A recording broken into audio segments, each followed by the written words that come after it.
And welcome to our channel of learning mathematics. आज की video की शुरुआत करते हैं एक बहुत ही पावरफुल और एनर्जेटिक कोट के साथ। Don't be afraid to fail, be afraid not to try. But what do we do in general? बिल्कुल इसके ऑपोजिट। क्या होता है जब टेस्ट में या पेपर में कोई डिफिकल्ट सा क्वेश्चन आ जाता है? We generally leave the question without any try. At least we should try. In today's video, we are going to discuss one of the important and little bit difficult question of exercise 4.3, chapter 4, class 10. So let's see what the question is. There are two water taps. Together they can fill a tank in 9 hole 3 by 8 hours. And the tap of larger diameter takes 10 hours less than the smaller one to fill the tank separately. Find the time in which each tap can fill separately the tank. That question is given. दो information है बहुत ही important, उनको एक बार फिर से देखते हैं। दोनों टैप अगर एक साथ टैंक में खोल दिए जाएं तो वो टोटल टाइम लेते हैं 9 होल 3 by 8 hours। And if they are filling the tank separately, अलग अलग खोला जाए, तो जो लार्जर डायमीटर वाला टैप है वो 10 hours लेस टाइम लेता है then the smaller one to fill the tank. So these are very important information given in this question. तो कैसे शुरुआत करें? जो चीज हमें फाइंड आउट करनी है जनरली उसी को हम सपोज करते हैं। हमें फाइंड आउट करना है time in which each tap can separately fill the tank. तो दोनों टैप्स के बारे में अलग अलग टाइम चाहिए कि जो स्मॉलर डायमीटर वाला है वो कितना टाइम लेगा, लार्जर वाला कितना टाइम लेगा। तो हम किसी एक का टाइम सपोज कर लें, दूसरे के बारे में थोड़ी सी इंफॉर्मेशन है कि वो 10 घंटे कम या ज्यादा, उसके अकॉर्डिंग हम कर सकते हैं। So we can suppose that.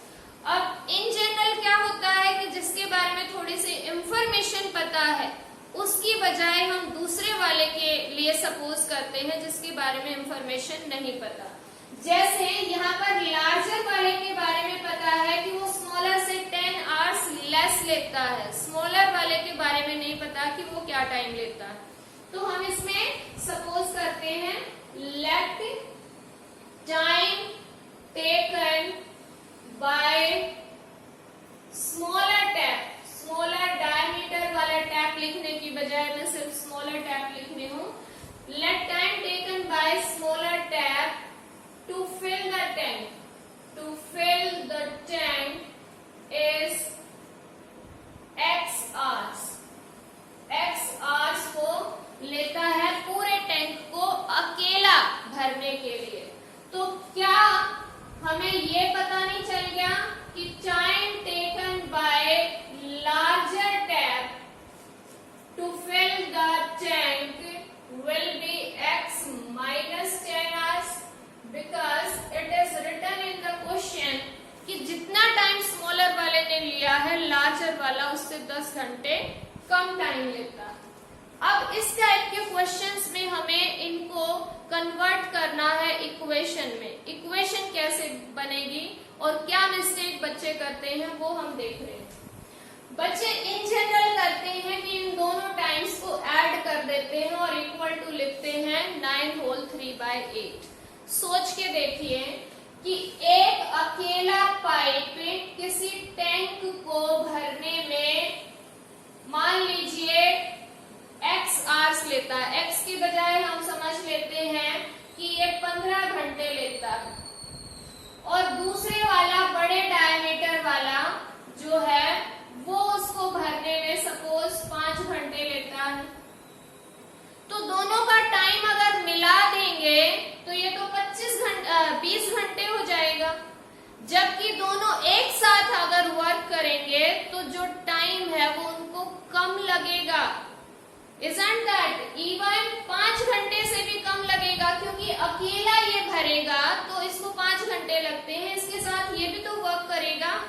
That means इनको जो टोटल टाइम है वो लार्जर वाले डायमीटर ने जितना लिया है टैप ने उससे भी इवन कम टाइम लगेगा। तो इस टाइप के क्वेश्चंस में डायरेक्टली ऐड करने की बजाय हम इनका 1 आवर का वर्क फाइंड आउट करते हैं। यही इस क्वेश्चन में बच्चे मिस्टेक करते हैं। अब हम 1 आवर के वर्क को समझने की कोशिश करते हैं बहुत ही सिंपल से एग्जांपल से। मान लीजिए आपके पास एक नोटबुक का पेज है जिसको भरने में, जिसको कंप्लीट लिखने में आप जो है 10 मिनट का टाइम लेते हैं। 10 की बजाय चलो 4 मिनट का ले लेते हैं, 4 मिनट का टाइम लेते हैं। तो 1 मिनट में उस पेज का कितना पार्ट भर जाएगा? ऑफ कोर्स 1/4, क्योंकि दूसरी मिनट में दूसरा पार्ट भरेगा, तीसरी मिनट में तीसरा और चौथी मिनट में पूरा पेज भर देते हो।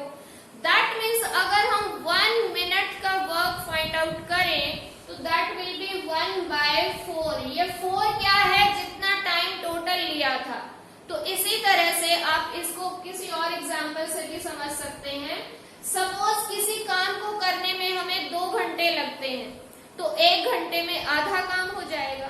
दैट मीन्स जितना टाइम लगता है हमें किसी काम को कंप्लीट करने में, उस काम का दैट रेसिप्रोकल पार्ट हो जाएगा इन 1 यूनिट ऑफ टाइम। यूनिट में यहाँ इसलिए कह रहे हैं कि कई बार क्वेश्चन मिनट में होते हैं, कई बार डे में, कई बार आवर्स में। जैसे ये वाला क्वेश्चन आर के बारे में है कि x आवर्स में पूरा टैंक फिल हो जाता है, तो 1 आवर वर्क क्या हो जाएगा?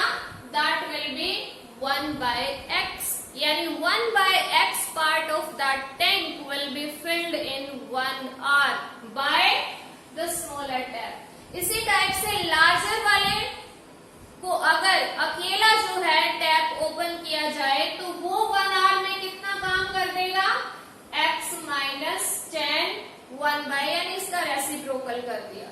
अब ये दोनों अगर साथ मिलके काम करेंगे तो क्या ये पार्ट ऐड नहीं हो जाएगा? सोच के देखिए कि ये अपना काम कर रहा है 1 घंटे में, इतना पार्ट भरेगा, ये अपना काम कर रहा है, ये इतना पार्ट भर देगा, दोनों साथ मिलेंगे तो ऐड होगा, यानी कि उस टंकी का, उस टैंक का ज्यादा पार्ट फिल हो जाएगा, ऐड करेंगे। So that we need to think in this question, और यहीं पर मिस्टेक होती है जो आपको अभी नहीं करनी है। Yes, part of tank, part of tank filled by smaller tank, smaller tap in 1 hour, 1 घंटे में, that will be 1/x, क्योंकि x आवर्स वो टोटल टैंक को भरने में लगा रहा था, तो 1 आवर में कितना टैंक का पार्ट भर जाएगा? 1/x। इसी सेंटेंस को आप इस तरह भी लिख सकते हैं, 1 hour work of smaller tap, वो भी आप लिख सकते हैं। इसी टाइप से part of tank filled by larger tap, larger tap in 1 hour, that will be 1/x - 10। दोनों साथ मिलके टैंक को भरते हैं तो 1 hour part of tank filled by both taps, दोनों टैप्स 1 घंटे में कितना भर देंगे? तो उसके लिए ऑफ कोर्स दोनों को ऐड कर दिया। ओके, तो यहाँ तक आई थिंक क्वेश्चन आपको समझ आ गया है कि अगर दोनों टैप साथ में मिलके ओपन कर दिए जाएं टैंक में तो टंकी का इतना पार्ट भर जाएगा 1 घंटे में। अब फिर से इसी बात पे चर्चा करते हैं। टंकी पूरी भरती है 9 होल 3/8 आवर्स में। 9 होल 3/8 को हम अगर कन्वर्ट करें इम्प्रॉपर फ्रैक्शन में तो ये आता है 9 8 72 75/8 आवर्स, यानी कि इतने घंटे में टंकी पूरी भर जाएगी। तो 1 घंटे में कितनी भरेगी? इसका रेसिप्रोकल यानी 8/75 part of tank will be filled in 1 hour. Equation के लिए इक्वल टू के साइन के लेफ्ट और राइट साइड सेम क्वांटिटी होनी चाहिए। तो according to question, according to situation, this is the part of tank filled in 1 hour and equal to, this is also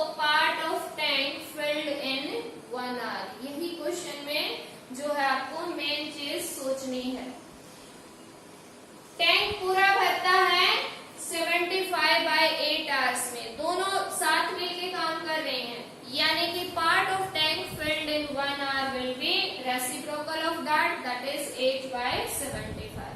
अब equation बन चुकी है, अब इसको सिंप्लीफाई करना है. प्लस है, that means we need to take LCM.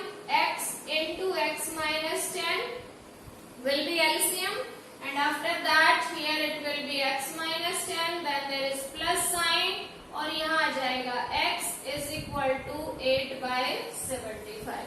और सिंप्लीफाई करते हैं, x plus x will be 2x minus 10 divided by x square minus 10x and is equal to 8/75. इसके बाद क्रॉस मल्टीप्लाई करेंगे. 8x square minus 80x is equal to 150x minus 750. इसके बाद right side जो terms हैं उनको हम left side transpose करेंगे. सो 8x square minus 80x minus 150x and plus 750 equal to 0. और सिंप्लीफाई करें तो ये आता है 8x square minus 230x and plus 750 equal to 0. Yes, तो ये इक्वेशन आ चुकी है, लेकिन सिंपलेस्ट या स्मॉलेस्ट फॉर्म में नहीं है क्योंकि 2 हर जगह से कॉमन है. 2 is dividing all the terms, तो 2 से डिवाइड कर देते हैं तो ये आ जाएगी 4x square minus 115x plus 375 equal to 0. तो this is the equation and now we need to solve it. Solve का मतलब x की वैल्यू चाहिए. x की वैल्यू के लिए आप कोई भी मेथड यूज कर सकते हैं. I am using here quadratic formula. So quadratic formula use करते हैं. Using quadratic formula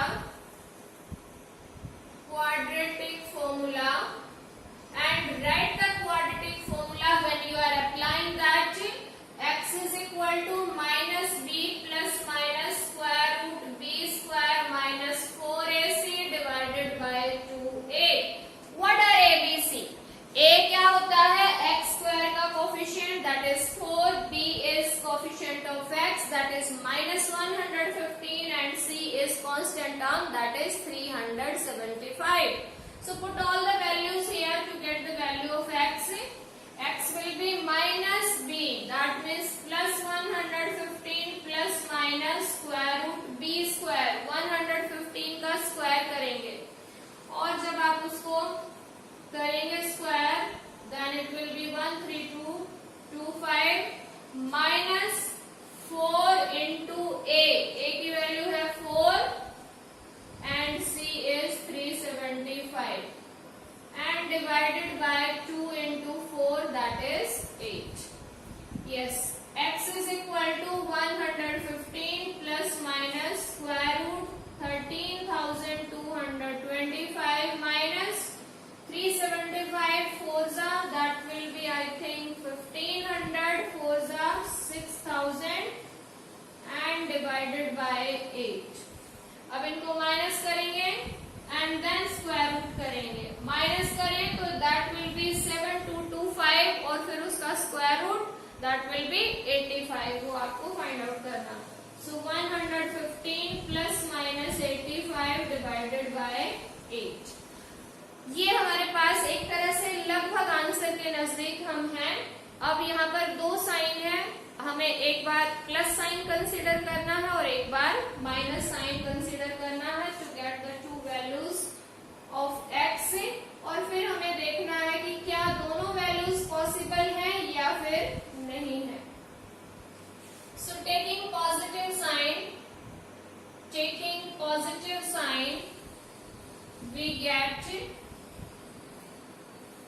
we get x is equal to 115 plus 85 divided by 2, that will be 200 by 2 and 200 by 2 that will be 100. Sorry, 10. Sorry, 8. It is 2 not, it is 8. So 100, 200 by 2 that will be 25 and if we take negative sign, taking negative sign, we get x is equal to 115 minus 85 divided by 8, and what it will be, that is 30 by 8, 30 divided by 8, or you may say 15 by 4, or you may say 3.75। तो ये हमारे पास दो values आई है। अब ये दो values क्या है? ये है x की वैल्यूज। x क्या था? टाइम था, जो कि स्मॉलर टैप ने लिया था टैंक को भरने में। अब दोनों टाइम पॉजिटिव है। इन जनरल क्या होता है कि अगर कोई टाइम नेगेटिव में आ जाए आंसर, तो उसको हम रिजेक्ट करते हैं, क्योंकि टाइम नेगेटिव नहीं होता। तो x की वैल्यू यहाँ भी पॉजिटिव है और यहाँ पर भी पॉजिटिव है, लेकिन एक काम होगा कि अगर हम x की वैल्यू ये लें, यानी कि time taken by smaller tap अगर हमारे पास 3.75 आवर्स आता है, तो लार्जर वाला उससे 10 आवर्स कम टाइम लेता है। तो 3.75 minus 10 will give us negative time, जो कि पॉसिबल नहीं है। तो इस वैल्यू को हमें रिटेन नहीं करेंगे, इसको रिजेक्ट कर देंगे और साथ में इसका रीजन भी देंगे कि why we are rejecting that. So this value of x is rejected. x is equal to 3.75 is rejected as then time taken by larger tap will be negative। तो इसलिए इस वैल्यू को रिजेक्ट कर देंगे। तो रिजेक्ट कर देंगे तो x की कौन सी वैल्यू को रिटेन करेंगे? x is equal to 25, यानी कि स्मॉलर वाले टैप ने कितना टाइम लेना है? अगर अलग अलग फिल करें तो 25 आवर्स, और जो लार्जर वाला टैप लेगा that will B 25 minus 10, that means 15 hours. तो लास्ट लाइन जरूर लिखनी चाहिए हमें पेपर में, 4 मार्क्स में तो बिल्कुल नेसेसरी है, क्योंकि इन जनरल जब मार्क्स का डिस्ट्रीब्यूशन होता है तो मार्किंग स्कीम में जो हमारा लास्ट आंसर होता है उसके लिए मार्क्स अलॉटेड भी होते हैं। तो लास्ट लाइन में यहाँ लिख रही हूँ, therefore time taken by smaller tap to fill the tank will be 25 hours and time taken by larger tap to fill the tank will be 25 minus 10, that means 15 hours। So this is how this question should be done। जल्दी से quick review करते हैं। हमें दो taps दिए थे, अलग अलग डायमीटर थे, एक साथ मिलके भरे तो इतना टाइम लेते हैं 9 होल 3/8 आवर्स, और अगर अलग अलग होल दिए जाएं टैंक में तो लार्जर वाले के बारे में इंफॉर्मेशन थी कि वो स्मॉलर वाले टैप से 10 आवर्स कम समय लेता है। तो हमने मान लिया टाइम कि स्मॉलर वाला टाइम लेता है x आवर्स और लार्जर वाला क्या लेगा? x minus 10 hours. फिर ये वाली चीज यहाँ इस क्वेश्चन में बहुत इंपॉर्टेंट है, हम दोनों का 1 आवर का वर्क फाइंड आउट करेंगे सेपरेटली। तो 1 hour work of the smaller tap will be reciprocal 1/x, और इसी टाइप से लार्जर का भी रेसिप्रोकल 1/x माइनस 10। एक साथ भर रहे हैं टैंक को, तो एक साथ अगर भरेंगे तो दोनों का काम ऐड हो जाएगा, ठीक है। अब एक साथ अगर भर रहे हैं तो इतना टाइम लेते हैं, तो 1 hour work will be reciprocal. यहाँ पर भी ये 1 आवर वर्क है दोनों का, यहाँ पर भी 1 आवर वर्क है, तो इसलिए इक्वल टू का साइन आया। एंड आफ्टर दैट इसको हमने सॉल्व किया। x की दो वैल्यूज आई, x की दो वैल्यूज हैं 25 और 3.75। 3.75 को रिजेक्ट किया गया है ड्यू टू द रीजन, क्योंकि अगर हम ये टाइम रिटेन करते हैं तो लार्जर वाले टैप का जो टाइम आएगा दैट विल बी नेगेटिव, जो कि पॉसिबल नहीं है। इसलिए actual value of x is 25, यानी कि time taken by smaller tap will B 25 hours and time taken by larger tap will be 25 minus 10, that means 15 hours। I hope this question is clear now. Please do practice, practice जरूर करना इस question की। Once in a while, week में 10 days में एक बार जरूर practice करना और फिर देखना कि आपको ये समझ आया या फिर नहीं आया। Write in the comment section and keep watching for more videos and keep learning as well. Bye bye.